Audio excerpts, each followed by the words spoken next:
आयशा जाज़िब के शौहर हारिस अली ने अपनी सफाई पेश करते हुए जमानत के बाद उन्होंने पहली बार मीडिया से गुफ्तगू की और कहा कि मेरा कसूर सिर्फ यह था कि मैंने सोसाइटी के नॉर्म्स के अगेंस्ट जाके एक ऐसी औरत से शादी की जो कि बेवा थी, जिसकी वालिदा के साथ इख्तलाफात थे, जिसकी वालिद उसकी शक्ल नहीं देखता था और उसके 3 बच्चे थे। उन्होंने कहा कि जनाब ये सारा मामला ब्लैकमेलिंग का है। उन्होंने कहा यह मामला किसी और चीज का नहीं है, यह तशद्दुद वाला मामला नहीं है। उन्होंने कहा कि भाई अगर यह इल्जाम मुझ पर लगाया जा रहा है कि मैंने घर के बाहर ले जाके अपनी बीवी आयशा जाज़िब पर तशद्दुद किया, तो उन्होंने कहा कि इंसान झूठ बोल सकता है, कुरान पे हाथ रख के भी झूठ बोल सकता है, लेकिन कैमरे झूठ नहीं बोलते। उन्होंने कहा सीसीटीवी कैमरे देखिए, आपको अंदाजा हो जाएगा कि किसने किस पर तशद्दुद किया। अब हारिस अली ये कह रहे हैं कि जनाब मैं तो घर से बाहर जा रहा था, मैंने किसी किस्म का तशद्दुद नहीं किया। सीसीटीवी वीडियो के अंदर मौजूद है कि किसने मेरी गाड़ी के दरवाजे पर, शीशों पर कोनियां मारी हैं, जिसने मुझे ज़दोकोब करने की कोशिश की है। मैं आपको पूरी गुफ्तगू बिस्मिल्लाहिर्रहमानिर्रहीम, अस्सलाम वालेकुम, आप सभी को खुश आमदीद। मैं हूं सलमान मिर्जा, आप देख रहे हैं मेरा यूट्यूब चैनल और Facebook page sum up with Salman Mirza. Video के आगाज में तहे दिल से आप सभी का शुक्रिया, क्योंकि ये वीडियो देखने के लिए आपने अपना कीमती वक्त निकाला है, इस दुआ के साथ कि आप जहां हों खैर वाफियत से हों, सेहतमंद हों और तंदुरुस्त हों। जनाब आयशा जाज़िब साहिबा के दूसरे शौहर हारिस अली, जिन पर यह इल्जाम आयद किया गया कि उन्होंने आयशा जाज़िब पर शदीद तशद्दुद किया, मारपीट की, उनके बाल नोचे, उनको असलहे से डराने की कोशिश की, उनकी बेटियों के सामने उनको मारा। अब उसी हारिस अली की पहली बार मीडिया से गुफ्तगू निकलकर सामने आई है और उन्होंने अपनी बेगम पर जिस तरह के इल्जामात लगाए हैं, आज मैं आपके सामने रखने जा रहा हूं।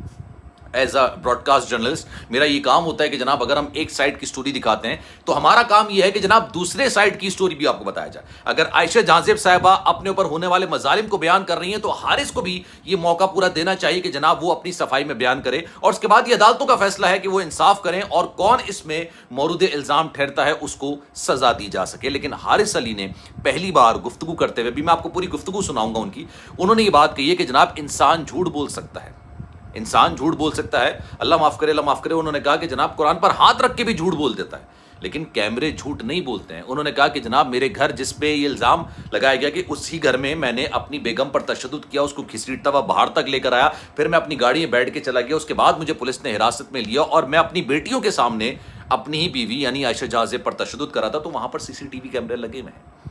आप सीसीटीवी कैमरे निकालिए और देखिए कि किसने मेरी गाड़ी के दरवाजे पर कोनियां मारी हैं, शीशे पर कोनियां मारी हैं, किसने मुझे ज़दोकोब किया है, क्या मैंने वाकई में उन पर तशद्दुद किया है। क्योंकि उन्होंने कहा कि जनाब जब इनका मेडिकल कराया जाने लगा था, मेडिकल के लिए आयशा जाज़िब गई थी, उस वक्त तो इनके चेहरे पर इतने नील के निशानात मौजूद नहीं थे जितने नील के निशानात वीडियोस के अंदर मौजूद हैं। और फिर यह भी कहा गया कि जनाब वो समा के डिजिटल में काम करती हैं आयशा जाज़िब साहिबा, और वहीं के एक रिपोर्टर ने इनका इंटरव्यू किया। पहले आप ये गुफ्तगू सुन लीजिए, फिर मैं आपको पूरी डिटेल बताऊंगा, उसके बाद मुझे आपसे आखिर में कुछ बात भी करनी है। पहले आप जरा ये सुनिए। डाला गया है उस सीसीटीवी फुटेज एंड पे ये भी दिखाएगी जब मैं वहां से निकल रहा था तो मेरे पे हमला किसने किया। अच्छा, मेरी गाड़ी का दरवाजा खोल के मेरे पे कोनिया केवल से सबसे पहले ही तो ये झूठी एफआईआर बोलती है। इन्वेस्टिगेशन के अंदर उन्होंने बहुत स्ट्रेस दिया है कि जिस्मानी तशद्दुद करें इन पे, इनसे पिस्टल आप क्यों नहीं रिकवर कर रहे। अल्लाह मालिक है, मैं उम्मीद करता हूँ कि हमारी अदालतें इंसाफ करेंगी। जो कुछ हुआ उसका एक एक लम्हा सीसीटीवी फुटेज के अंदर रिकॉर्डेड है। इंसान की जुबान झूठ बोल सकती है, इंसान कुरान पे भी झूठ बोल लेता है, कैमरे क्यों झूठ नहीं बोलते। जो उनके चेहरे पे निशानात पिक्चर्स वायरल हुई है, जो जख्मी है वो, ये सारा कैसे हुआ। आप वो तस्वीरें देखें जो हॉस्पिटल में मेडिकल के टाइम पे ली गई हैं, और उसके बाद जो बड़े बड़े नील बना लिए गए हैं, आप उन नीलों को देखें। मुल्क की अवाम देखने वाली नजरों पे ये फैसला छोड़ता हूँ कि वो पहले दिन की तस्वीर और अब की बाद की जो नीलों से दी हुई तस्वीर दी गई है, चेहरे पे किसी किस्म का कोई निशान नहीं। ब्लैकमेल किया जा रहा है, कुछ डिमांड्स हमें डिफरेंट तरीकों से प्रेशराइज किया जा रहा है। बच्चों की कस्टडीज डिमांड की जा रही है कि अनक्लेमेबल कस्टडी हमें लिख के दें। मेरा कसूर ये ताकि क्लेम न किया जा सके बाद में। हमारी सब कॉन्टिनेंट की कुछ नॉर्म्स हैं। मैंने उनके अगेंस्ट जाके अपने से एक 8 साल बड़ी औरत से जो कि बेवा थी, जिसके 3 छोटे छोटे बच्चे थे, उससे शादी की। Against my parents, against the society norms, सबके खिलाफ जाकर एचिसन के एक छोटे से क्वार्टर से जिसमें ये रहते थे, वहाँ से लेकर मैं इन्हें चला, इन्हें एचिसन में पढ़ाया, इन्हें कैम्ब्रिज की एजुकेशंस दी, इन्हें बड़ा किया, इनकी हर चीज़ को टेक केयर किया, इनके हर मामले को बेहतर किया। हमारा बड़ा बेटा जो इनका आयशा का ताजवर, तमाम तर फेलियर्स के बावजूद, एचिसन की मल्टीपल वार्निंग्स के बावजूद, एंड पे वो अपनी कुछ एक्टिविटीज़ की वजह से एचिसन से निकाला गया, उसे फिर एलजीएस में ट्रांसफ़र करवाया कि लाहौर में बेहतर एजुकेशन होनी चाहिए। वहाँ से भी वो फेल होकर निकला। उसके बाद यूके की एक बेहतरीन यूनिवर्सिटी में एडमिशन करवाया, जिस भी तरह का। आपने ही उनके बच्चों के साथ परवरिश की? जी परवरिश तो मिल के इकट्ठे की, लेकिन ये सब चीज़ें मैं मैनेज करता था। एजीज इनके क्वार्टर से लेकर इन्हें मीडिया में इनके खुद भी ऑनलाइन इंटरव्यूज मौजूद हैं कि इनकी वालदा शदीद खिलाफ थी मीडिया की जॉब के। वो सारी सपोर्ट, वो गारंटीज मेरी थी, जिसकी वजह से ये आयशा जहां ज़ेब बनी। और ये नेकी करके मैं आज खुद दरिया में गिर रहा हूँ, कुएं में गिर रहा हूँ। वो सारी उनका कहना ये है कि 8 साल से ही जुल्म-सितम किया जा रहा था, लेकिन 6 माह पहले बड़ी शिद्दत आ गई और मारना, पीटना, कत्ल करने की धमकियां, ये सारे मामले क्या हैं? ये कब शुरू हुए, कैसे शुरू हुए, इनमें कोई हकीकत है कि नहीं? किसी के कह देने से या किसी के अपने मीडिया के इन्फ्लुएंस को यूज कर। अच्छा जनाब, ये पूरी गुफ्तगू है उनकी। उन्होंने कहा कि मीडिया का इन्फ्लुएंस इस्तेमाल किया गया।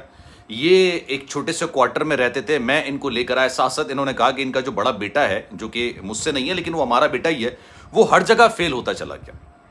मैंने उसको ना सिर्फ पाकिस्तान में अच्छी तालीम दिलाई, मैं बैरून मुल्क उसको अच्छी तालीम दिला रहा हूँ। मैंने सारी चीज़ें की हैं, लेकिन मुझे बाकायदा तौर पर ब्लैकमेल करने की कोशिश की गई। मुझसे बच्चों की कस्टडी मांगी गई कि सारी ज़िंदगी के लिए मुझे बच्चों की कस्टडी दे दी जाए, लेकिन ये ऐसा हो तो नहीं सकता था। उन्होंने कहा कि उसके बाद फिर मीडिया का इन्फ्लुएंस इस्तेमाल किया गया, मुझे शैतान बना के पेश किया गया। उन्होंने कहा कि जनाब सीसीटीवी कैमरे देख लीजिए, अगर मैंने कोई जुल्म किया है, मैंने बर्बरीत किया है, मैंने मारा पीटा है, तो आप सीसीटीवी कैमरे देख लें और उसके बाद फैसला कर लें। लेकिन जो इल्ज़ामात आयशा जहां ज़ेब साहिबा ने लगाए थे ना दूसरी शादी के, वो हकीकत पर मबनी है, उसमें झूठ कुछ नहीं है। इन्होंने दूसरी शादी की, मैंने आपको अपनी वीडियो के अंदर ये बात बताई थी कि यहाँ पर ही मामलात ख़राब हुए थे, क्योंकि इन्होंने अपने से बड़ी उम्र की खातून से शादी की थी।